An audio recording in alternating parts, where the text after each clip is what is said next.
ഉറങ്ങുമായിരുന്നു. ഒരു 2:30 3 മണി ആ ടൈം ഉറങ്ങുമായിരുന്നു. പെട്ടെന്ന് ഞാൻ അതിന് മുന്നേ കുറച്ച് വെള്ളം കൊടുക്കുകയാണ് വിചാരിച്ചു. വെള്ളം കുടിച്ച് കഴിഞ്ഞ് കിടന്നപ്പോഴേക്കും എല്ലാവരും മോളില്ലാത്ത കുട്ടികളൊക്കെ ഉണ്ടായിരുന്നു. അവർക്ക് താഴേക്ക് വീണ് ഞാനും സൈഡിലേക്ക് ഞങ്ങൾ താഴെയായിരുന്നു. ഞാനും അച്ഛനും ഉണ്ടായിരുന്നു. സൈഡിലേക്ക് വീണായിരുന്നു. അങ്ങനെ വണ്ടി ഇടിച്ചത് ലോറിയിൽ എന്തോ ഇടിച്ചതാ. എന്താ പറ്റിയെന്ന് കറക്റ്റ് അറിയത്തില്ല. അപ്പം കുറേ പേർക്ക് ഇഷ്യൂസ് ഉണ്ട്. ஐயோ கடவுளே, பேருந்துக்கும் லாரிக்கும் இடையில மாட்டிக்கிட்டாரு.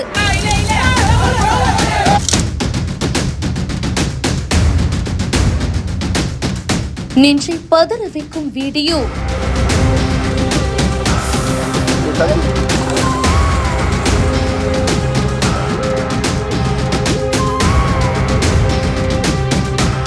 சேலம் வாழப்பாடி பக்கத்துல மத்தூர் மேம்பாலத்துல சென்னையில இருந்து கேரள மாநிலம் கொச்சின் பகுதிக்கு 33 பயணிகளை ஏத்திக்கிட்டு ஒரு பிரைவேட் சொகுசு பேருந்து போனதா சொல்லப்படுது. அதிகாலை 3 மணி அளவுல முன்னாடி இந்த லாரி போக பின்னாடி இந்த சொகுசு பேருந்து வந்திருக்கு. அந்த பஸ் ராஜீவ்காந்தி அப்படின்ற படையப்பா அவர்கள் ஓட்டி வந்ததா தெரியுது.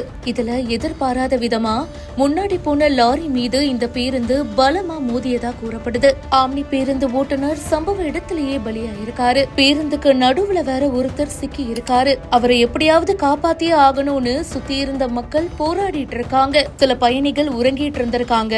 டிராவல் பண்ண 33 பேருக்கும் லேசான காயம் ஏற்பட்டிருக்கு. இந்த சம்பவம் அந்த பகுதியில சோகத்தை ஏற்படுத்தி இருக்கு.